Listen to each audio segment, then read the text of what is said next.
तो आज हम बात करेंगे कि मुझे खुद को प्रभु यीशु मसीह के बारे में कैसे पता चला और उनको मैंने क्यों अपने जीवन में स्वीकार।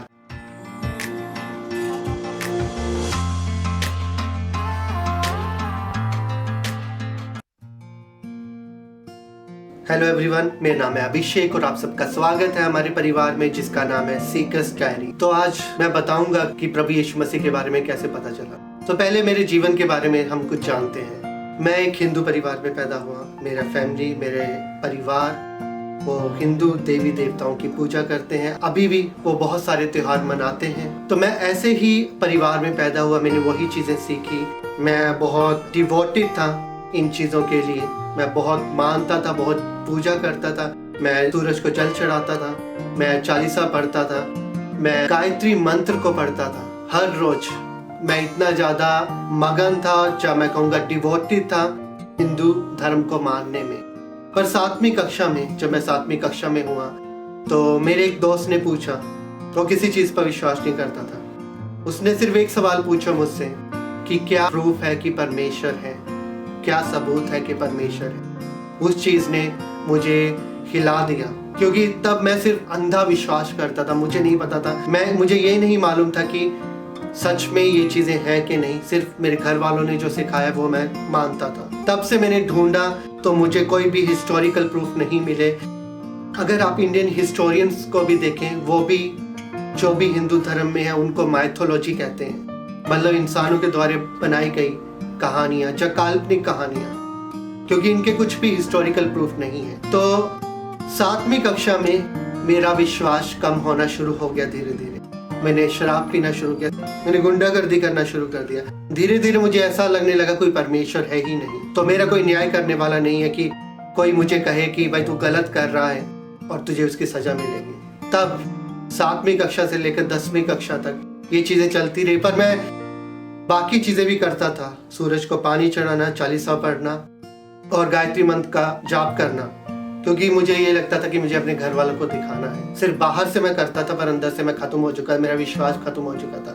मैं एक तरह से नास्तिक बन चुका था। मैं रात को घर आता था 2-2 बजे कई बार। तो ये चीज़ चलती रही और 10वीं कक्षा के बाद मेरे घर वालों ने मुझे बाहर भेज दिया पढ़ने के लिए। एक था कि मैं अच्छा पढ़ पाऊँ, डॉक्टर बन पाऊँ। दूसरा ये भी था कि मैं जो गलत संगत में जा रहा हूँ वो चाहते थे कि उससे दूर हो जाए। तो 10वीं कक्षा के बाद मेरे घर वालों ने मुझे बाहर भेज दिया। तो 2006 में मैं अपने मेडिकल एग्जाम कंपटीशन PMT की तैयारी कर रहा था। तो 2006 में महीना मई का मुझे आवाज़ सुनाई दी मेरे कमरे में, जो कि था दूसरे फ्लोर पर, जहाँ पर सिर्फ 2 ही कमरे थे, एक मेरा कमरा और एक दूसरा कमरा जिसमें एक कपल रह रहा। तो मुझे एक आवाज़ सुनाई दी, एक ऑडिबल आवाज़, जैसे कोई इंसान मुझसे मेरे सामने बैठकर मुझसे बात। क्योंकि मैं साइंस का स्टूडेंट था और मेरा विश्वास परमेश्वर से उठ चुका था, मुझे लगा मेरा दिमाग मेरे साथ गेम खेल रहा है, क्योंकि एक तो गर्मी का मौसम, दूसरा एग्जाम का प्रेशर। तो मैंने आवाज़ को नज़रअंदाज किया। फिर से दोबारा से आवाज़ आई तो मैंने फिर नज़रअंदाज किया। मुझे लगा मेरा दिमाग गेम खेल रहा है, मैं थक गया हूँ एग्ज़ाम की तैयारी करते करते। तो मैंने सोने की कोशिश की, पर मुझे नींद नहीं आई। तो तीसरी बार आवाज़ फिर से सुनाई दी। तो आवाज़ तीसरी बार ज़्यादा लाउड थी और आवाज़ ने मुझे कहा कि रेडियो ऑन कर। तब मेरे पास स्टीरियो 2-in-1 था।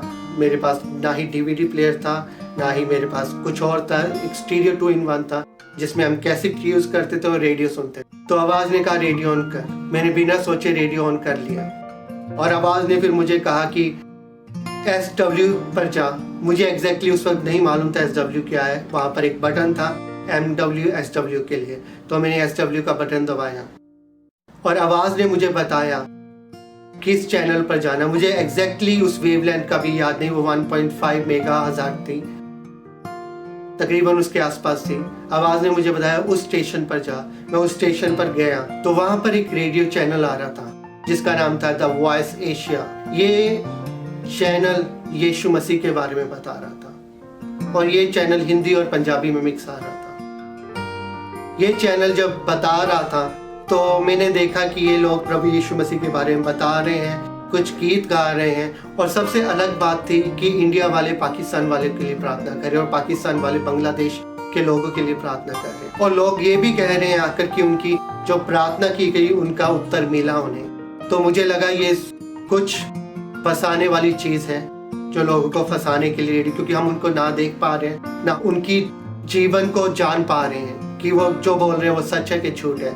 तो मैंने कहा चलो इन्हें परखते हैं। तब मेरे पास मोबाइल फ़ोन नहीं था, तब एसटीडी पीसीओ होते थे, ISD STD PCO, क्योंकि ये कॉल इंटरनेशनल थी। मुझे अभी भी रेट याद है, 7 रुपये के आसपास।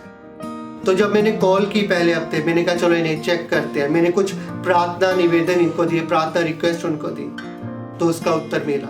मैंने लगातार 4 हफ्ते 4 बार कॉल किया और चारों प्रार्थनाओं के उत्तर मुझे मिलने शुरू हुए। तो मुझे लगा कुछ है, तो मैंने रेडियो सुनना शुरू किया और प्रभु यीशु मसीह के बारे में जानना की कोशिश की। पर सिर्फ रेडियो से ही नहीं, मैंने बाहर ढूंढने की भी कोशिश की कि ये जो प्रभु यीशु मसीह हैं वो एक लोगों के द्वारा बनाई गई कहानियों पर आधारित है या सच में है। तो उन समय के बीच में मैंने प्रभु यीशु मसीह को अपनाया। तो क्यों मैंने प्रभु यीशु मसीह को अपने जीवन में स्वीकार किया, उसके 4 कारण हैं। पहला, जब मैंने ऐतिहासिक हिस्टोरिकल तौर पर बाइबल के बारे में, प्रभु यीशु मसीह के बारे में जानने की कोशिश की, तो सब कुछ के प्रूफ थे। दूसरा, मेरा पर्सनल एनकाउंटर, मेरा निजी तौर पर प्रभु यीशु मसीह के साथ सामना, जब मैंने उनकी आवाज़ सुनी, डायरेक्टली प्रभु यीशु मसीह की आवाज़ कानों के द्वारा, ऐसे जैसे एक इंसान दूसरे इंसान से बात कर रहे हैं। तीसरा, भविष्यवाणियाँ, जो बाइबल में लिखी भविष्यवाणियाँ थी, जब मैंने वो चेक किया तो 100% पूरी हुई हैं। जो कहा गया वो पूरा हुआ है। चौथा, किसी भी जगह पर चले जाओ, किसी चीज़ पर भी विश्वास कर लो, अंत में वो ये कहते हैं, हमारा स्वर्ग जाना परमेश्वर पर निर्भर करता है। कोई हमें ये वादा नहीं दे पाया, कोई मुझसे वादा नहीं कर पाया कि अच्छा कि मैं तुझे स्वर्ग लेकर जाऊंगा। पर प्रभु यीशु मसीह ने कहा, सिर्फ प्रभु यीशु मसीह ने, कि अगर तू मुझ पर विश्वास करेगा, तू नाश नहीं होगा, तू अनंत जीवन पाएगा, तू स्वर्ग में जाएगा। एक आशा, एक वादा पक्का कि तू मेरे साथ जाएगा, मेरे साथ स्वर्ग में होगा। उन्होंने मुझे बीच में नहीं छोड़ दिया कि तेरे कर्म देखेंगे, तेरा काम देखूंगा, फिर तुझे बताऊंगा, क्योंकि मैं जानता हूं मैं अपने कामों के द्वारा कभी स्वर्ग में नहीं जा सकता। क्योंकि जितने गलत काम मैं दिन में करता हूं, गलत सोचता हूं, गुस्सा करता हूं, गलत बोलता हूं, उस हिसाब से मैं नहीं जा पाऊंगा। वादा कि मैं स्वर्ग में होऊंगा उनके साथ, ये आशा और ये वादा कहीं और नहीं मुझे मिला। इसलिए मैं प्रभु यीशु मसीह पर विश्वास करता हूँ। मेरी जीवन सिर्फ इतना आसान नहीं था प्रभु यीशु मसीह को मानने के बाद, पर प्रभु यीशु मसीह ने हर जगह मदद की। अगर आपके भी कोई संदेह है आपके विश्वास के बारे में, आपके धर्म के बारे में, तो ढूंढिए, आपको उसका उत्तर मिलेगा। खोजिए, अंधा विश्वास मत कीजिए। मेरा विश्वास सिर्फ अंधा नहीं है, सोचा समझा विश्वास है। क्यों करता हूँ मैं विश्वास, उसके कारण है। आप भी खोजिए। मैं मानता हूँ आप सबने आशीष पाई होगी मेरी गवाही सुनकर। तो ऐसे ही अपने प्यार को बनाए रखें। प्रभु आप सबको आशीषित करे। शालोम।